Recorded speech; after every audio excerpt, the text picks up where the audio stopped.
jecha waaqayyo macaafa keessatti addaan ni beeyta sirriittan beekayyan hayyee bakka waaqayyo jedhu jalqaba kan dhiyaatu maal waaqayyo akkana jedhee jedha gaafa Yesuus ni ilaaltu macaafa keessatti yoo xiinxallitee xiinxallaan koo battu taate macaafa keessatti Yesuus Kiristoos akkana jedhee jedha kanaafuu jechi Yesuus Kiristoos fi jecha waaqayyo addaan baasanii wallaaluun gaarii natti hin fakkaatu gaafa macaafa guutuu dubbistu macaafa qulqulluu keessatti kallattiidhaan bakkummaan Yesuus Kiristoos ani waaqayyoodha ana waaqessaa jedhee dubbate ni jira eeyyan hin jira mee eessa jira bakki an barbaadu bakka kana jechuma amma jedhe kana baaftee natti agarsiisuu ni dandeessaa macaafa keessaa rakkoon ka'u baranii laala abbaa caalitti illee wajji taasaa akka turre rakkoo qaba siin hin jenne yoggaan haasa'u miitii godhadhaati akkasitti haasa'u ragaa naa kenni miituun ta'u godhu tokko illee hin jiru sagaleen na biraa sitti deddeebu tokko illee hin jiru ani jechaan sirraa barbaada na biraatu kana jira masi waaqayyo macaafa keessatti waaqayyoon samii fi dachii uume kan seera uumamaa keessatti illee dubbatame waaqayyoon akka Isaayyaas raajichaa boqonnaa 49 lakkoofsa 6 irratti ifoomee jirutti ani waaqayyoodha ana malee waaqayyo kan biraa hin jiru jedhee dubbata ragaan wal fakkaatu achuma keessatti ani isa jalqabaati ani isa xumuraatis ana malee waaqayyoon hin jiru kan akka kan biraa hin jiru kan akka kootis hin jiru jedha dubbii kana fakkaatu mee macaafa keessatti silaa Yesuus Kiristoos waaqa isaan jetta macaafatu waaqa isaan jedhee fi bataskaanatu waaqa isaan jedhee ol bira qabnee ilaalla mee macaafa keessaa bakka Yesuus Kiristoos ani waaqayyoodha ana malee waaqayyoon kan biraa hin jiru yookaan ana waaqessaa jedhee inni dubbate baasitii natti agarsiisi yoo dubbiin kun jiraatu taate eeyyen dubbii macaafati jennee fudhanna yoo dubbiin kun macaafa keessa kan jiraanne dubbiin kun dubbii bataskaanati yookaan charchiiti jennee fudhanna kanaafuu mee ati keessaa filadhuuti ragaanaaf kenne okay rakkoon qabu siniif kennaani macaafa qulqulluu banaadhaas banachuu miti dubbadhu bakka akkanatti akkana jedhee dhiitinaayi boqonnaa 22 lakkoofsa 13 banaame maal banaa miti naa dubbise yeroo bannu hin qabnu yeroo gubuu hin barbaannu silaa macaafa kan kee of biraa qabda bakka san dubbistee yoo naaf himte maal qaba okay yeroo muraasana eeggasaa hagam banutti bantu malee mataa keessaa waa'ee kanaan qabdu ati homaa keeyyatuma lama sadillee taatu mataatti seef godhattee hin qabdu ishee maddanne homa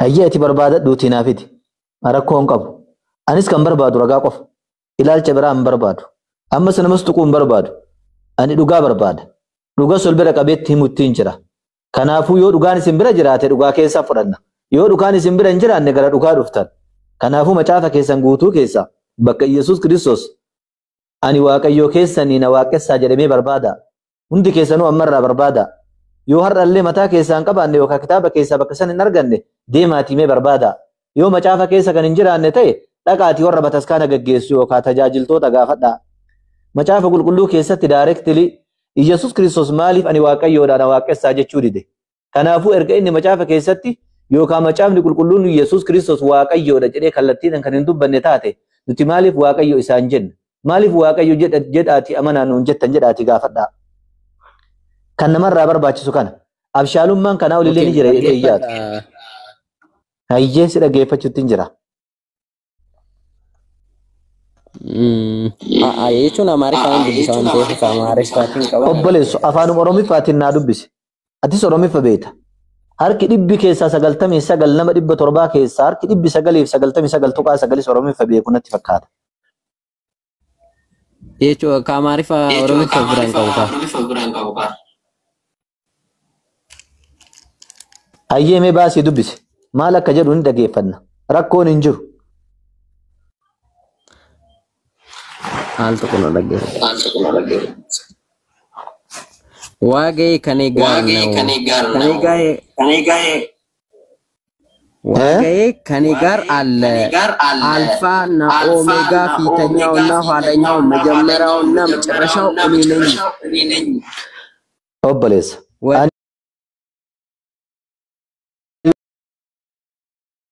Ani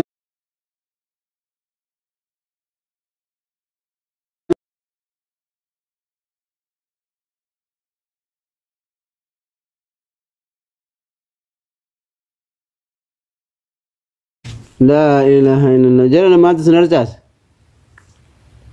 ibsu gochuuf hin dagatinaa jechuun maqaa keessa afaan Ibruutiin barreeffatte. Ammoo gubbarratti arsii jedha. Anis arsii jedhee si waama. Arsii miyuutii irraa baafadhu. Haasaa waliin eegallee turre. Abeet abeet. Okay, sagaleen kiyya ni dhaga'amaami? Haalan gaarii. Ani kasiin jechuutti jiru. Qabxiin ati reeffatte sun Iyyasuus Kiristoos kallattiidhaan dubbatee ani Waaqayyoodha na waaqessaa jedhee hin dubbanne. Waaqummaan isaa kallattiidhaa fi akkasuma na waaqessaa kan jedhu daarektirii achi keessa hin jiru. Kanaafuu dhimmi sun waa'ee qubee afaan Giriikii dubbata. Iyyasuus Kiristoosis nageenya Rabbii isarratti haa jiraatu waa'ee afaan Giriikiin beeku ture. Afaan isaas afaan Araamaayikiiti. Kanaafuu qubeen kun qubee afaan Giriikiiti. Waa'ee waaqummaa Iyyasuus Kiristoos hin ibsu.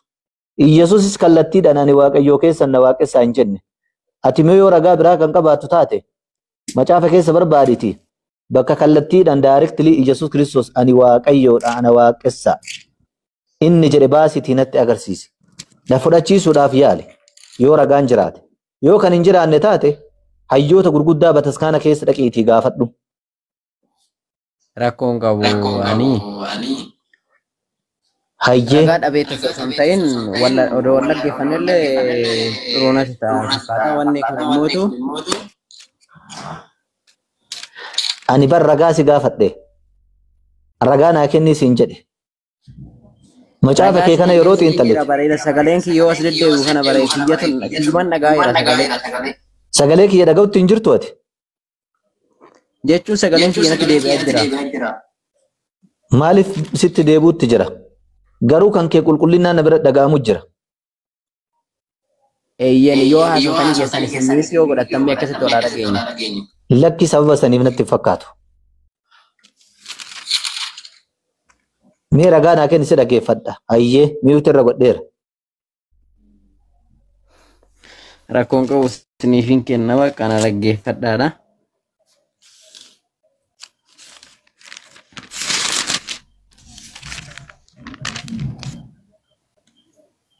Hin dhaga'ama miti sagaleen kee. Obboleessoo ni dhaga'ama. Ragaa an sirraa barbaade qofa naa kenni. Rakkoon qabu.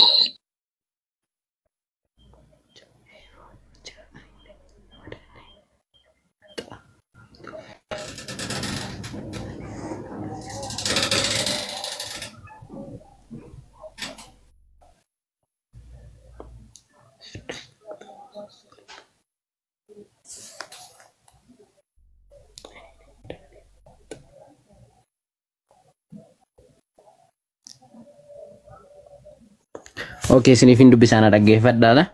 Wangeela Yohaannis boqonnaa 6 lakkoofsa 35 irratti ኢየሱስም እንዲህ አላቸው የሕይወት እንጀራ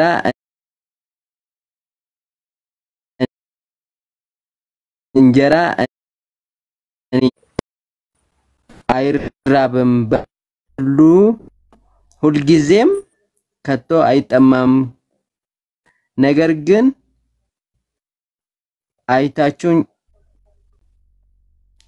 እንዳላችሁም እላችኋለሁ አብ የሚሰጠኝ ሁሉ ወደ እኔ ነጋሪቱ ምቲ obboleessa si dhageeffachuu jira. Ani garuu waa'ee buddeena jireenyaa sin gaafanne. Kan si gaafadhe ani. Bakka Yesuus Kiristoos ani Waaqayyoo itti na waaqessaa jedhe si gaafadhe. Dubbiin ani si gaafadhe kun macaafa qulqulluu keessa jira moo hin jiru? Injiras ni injire baraan. Ni jira naan jedhe. Hayyee ragaa naa fidi. Waa'ee buddeena jireenyaa ta'uu Yesuus sin gaafanne.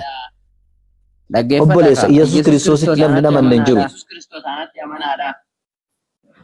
Obboleessu maaliin itti amanna? Maal jedhaati natti amanaadha? Eessa jiraa naa kennita obboleessu? Haga ammaa waa'ee buddeena jireenyaa naa dubbisu jirta. Iyyasuus buddeena jireenyaatii jette. Anis Iyyasuus Kiristoos buddeena jireenyaatii miti siin hin jenne. Garuu ka as gaafadhe macaafa keessaa bakka Yesuus Kiristoos ani Waaqayyo ittiin ofiin jedhe directly kallattiidhaan jedhan aan jette. Ani sisan baaftee akkanatti agarsiiftu barbaade. Eshi kitaaba yoo qabaatan isin baasati dubbisamee maal gochuu akka turan taasisan lola keessanuu ni sodaachiseera. Obboleessa ani lolutti hin jiru. Tarii sagaleen kiyya guddatee waan siin lolu sitti fakkaachuun mala. Ma ani bombiidhaa miti barnama. Misaa'ilaa miti. Ammas annama. Sagalee namaatii sitti haasa'u jira. Garuu sagalee misaa'ilaatii fi nukular bombiitii sitti haasa'utti hin jiru.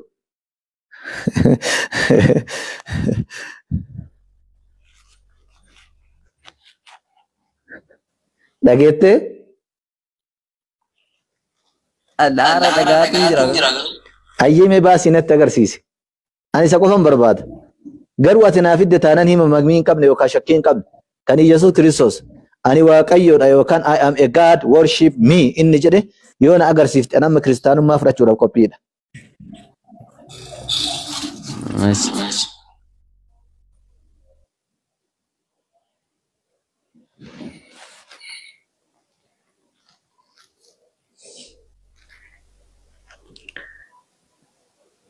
Miyuutiin ramaa kaayyatte. Hayyee hin jiru jechuudha macaafa keessa. Injira sini banaa. Hagam sitti fudhatanaa banuudhaaf.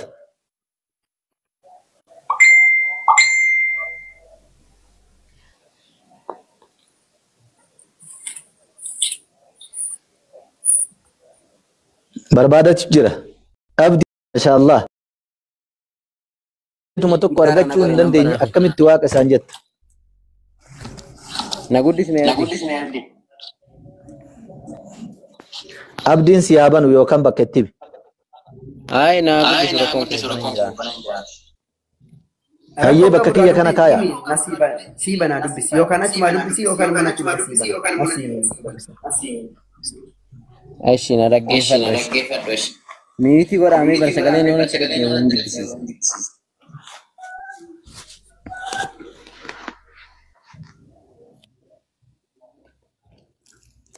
Tifu, ini boqonnaa san. Ergaa Yohaannis boqonnaa 5 lakkoofsa 20. Ilmi Waaqayyoo dhufee isa dhugaa sana. Maal jedha? Wangeela Yohaannis boqonnaa 5 lakkoofsa 20 naa dubbiste.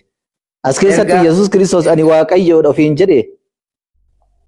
Dhaggeeffadhaa kamaa himaa fi daa'imman isin deemti dubbistanii narraan dhaggeeffattanii. Hayyee si dhaggeeffachuu jirra itti fufi.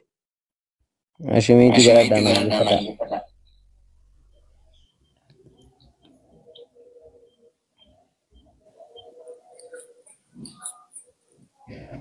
Ashi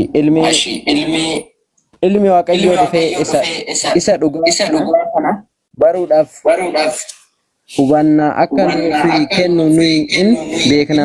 Nuyi isa dhugaa sana Aramiiti godhatu dubbisuu hin dandeenye. Obboleessa rakkoon jiraata malee dubara rakkoon tokko illee hin jiru. Sirriitti dhagahu jirra.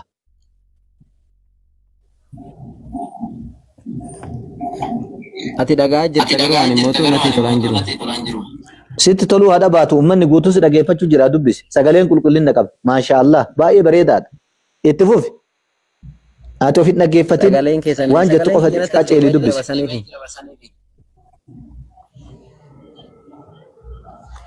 Hayyee dubbisi. Ilmi Waaqayyoo dhufee isa dhugaa sana baruudhaaf hubanna akka nuuf kenne nuyi hin beekna. Nuyi isa dhugaa sana keessa ilma isaa Yesuus Kiristoos keessas ni jiraanna. Waaqayyo inni dhugaan jireenya bara baraas isa kanaa jedha. Inna Yesuus Kiristoos boota kanatti jireenya. Obboleessa ani waa'ee ilma waaqaa sin gaafanne. Ani waaqummaa Yesuus inni ani ilma Waaqayyoo ofiin jedhe osoo hin taane yookaan ilma waaqaati ka jedhu osoo hin taane an sirraa barbaadu bakka Yesuus Kiristoos ani waaqaa jechaa jira boota kanatti. Mee obboleessa mee eessatti waaqa ofiin jedhe ofii jechuu jirta malee macaafni jechuutti hin jiru. Ati macaafatti maa kijibsiifta? Maaliif macaafa kijibsiifta? Maaliif waan Yesuus Kiristoos hin jenne isaan jedhe? Hayyee mee eessatti ani Yesuus Kiristoos Waaqayyoodha jedhee ofiin dubbate maa? Nu dubbisaa osoo jirtu moo? Obboleessoo nama abacaadaa fi yookiin ABCD baratu miti. Lakkoofsa tokkoo fi lama yookaan sadii fi afur meeqa waan jedhamu waan baratutti hin jirru nuti. Nuti waa'ee ilma waaqayyoo sin gaafanne. Abdiin isinii banee asin dubbisu bakka wanni isin kenna. Obboleessoo dhageeffadhee jira waan asi gaafadhe hubattee jirtaati. Bakka Yesuus Kiristoos ani waaqayyo ittiin na waaqessaa jedhe jiraa siin jedhe. Waa'ee ilma waaqaa sin gaafanne. Ilma waaqaati jechuun Giriikota durii biratti kabajaadha. La hawla wala quwwata illa billah. Abdi mucaan kun waa'ee ilma waaqaan dubbanne am?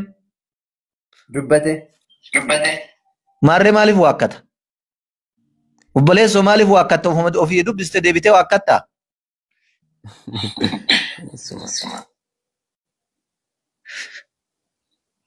Hin jiru macaafa qulqulluu keessa. Arsi hin jiru.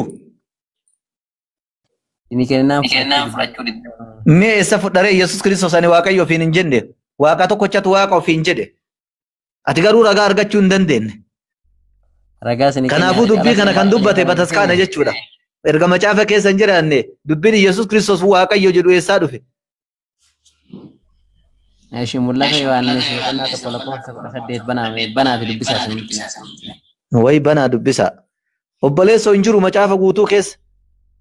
Macaafa guutuu osoo barbaadde umrii kan kee waan hafe yookaan hayyootaa fi obboleewwan kee namoota biroo dabalattee osoo bakka Yesuus Kiristoos ani waaqayyo itti na waaqessaa jedhe barbaadde argachuu hin dandeessu. Jechi kun kallattiidhaan hin jiru jedhan. Osoo jiraate yoo tana qaatanaa fidde garuu waan hin jiraanneef naa fiduu dadhabde. Qaatan isinii fidee maarree bardhu. Obboleessoo waa takka hin finne. Waa takka hin finne. Ati waaqayyootti ni amantaa? Waaqayyo tokko ta'uu isaatti ni amantaa? Ifa hojjennee amma isin irra taraatti abdiin yookaan abbaan caalinatti haasa'an. Obboleessoo waaqayyo tokko ta'uu isaatti ni amantaa siin jedhe.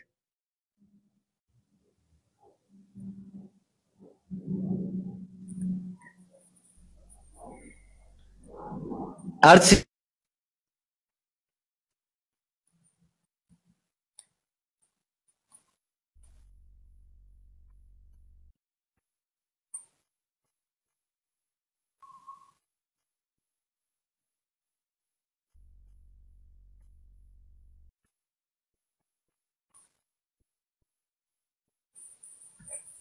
Sagaleen ana biraa jamaa.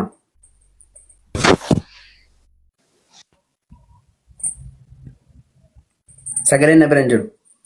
Arsiin dhagama.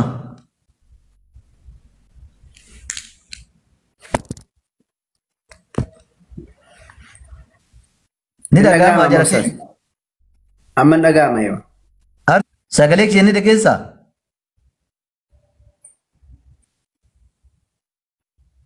Obboleessoo miyuuti irraa kaafadhu.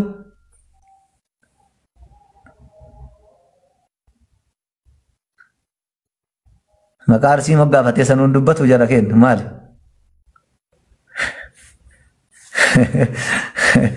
Arsii maal jechuudha? Waan takka illee raawwachuuf osoo hin ta'in ani bakka wanta isinii kennetti amanaan jirta waan ta'eef yookaan hin dubbistanii yookaan immoo nan hubattanii. Ayyee Habiibi oliin ilaalla. Waaqayyo tokko ta'uu isaatti ni amantaa? Nan amane. Yesuus Kiristoos waaqayyoon qabaachuu isaatti ni amantaa? Yesuus Kiristoos ofii isaatiifis waaqa abbaan isaa hin jira. Lakki waaqayyo qabaachuu isaatti ni amantaa? Waa'ee abbaas hin gaafanne. Waaqayyo qabaachuu isaatti ni amantaa? Erga Yesuus Kiristoos waaqa qabaate maaliif waaqa isaan jettare? Abbaan isaatis innis waaquma. Waaqa meeqatu jira? Reef lamatu tokkotu jira naan jenne akkamiin lama goote? Lama miti isaan lamaanuu tokkichu. Obboleessa. Reef waaqayyoon abbaallee jira Yesuus illee waaqaa naan jette. Lameen isaaniitu waaqa. Amma immoo deebitee tokkotti deebifte. Herreega kamiin foormullaa kanaan? Narraa fudhaa qaama isaaniititu gargari malee hojiin isaaniitii fi akkaataan isaan ittiin hojiin isaanii irratti tokkicha. Inshallah sagantaa addaa qabna. Sagantaa guyyaan kamis galgalli kamisa inshallah waan haasaa. Yoo jettee amanuu qabda. Lammaffaa waaqayyo tokko jettee amanuu qabda. Waaqayyo sun uumaa waa hundaati. Inni uumamaa miti. Namaa miti. Nama fakkaatu. Hin nyaatu. Hin dhugu. Sheexaanaan hin qoratamu. Hin kittaannatu. Kana hundarraayyuu qulqulluudha. Inni jiraataa yeroo hundaati. Isa wanti dursuu hin jiru, isa boodallee wanti dhufu hin jiru. Kanaan alatti hin jiru. Isa tokkichatti amanuu, Iyyesuus ergamaa Rabbiitti amanuu, amantii dhugaa Islaamummaa qabachuu. Xumuradheera. Eshi carraanaan gaagaal tokko. Ayyee galatooma Ustaaz Sinisi. Arsiin illee galatoomee atisi. Hundi keessanuu galatoomaa Niftaalem yeroo biraa deebi inshallah sagantaa keenya nisitsirii yookaan ammoo al tokko yaada koo ibsaddeetan ba'aati rakkoon qabu. Sagantaa wal mormii yookaan ammoo wal bira qabu amantaa lamaanidha. Asumatti goolabneetiin jirra inshallah yoo Rabbiin jedhe yoo Rabbiin nagaan nu bulche borurraa inshallah yoo Rabbiin nama borii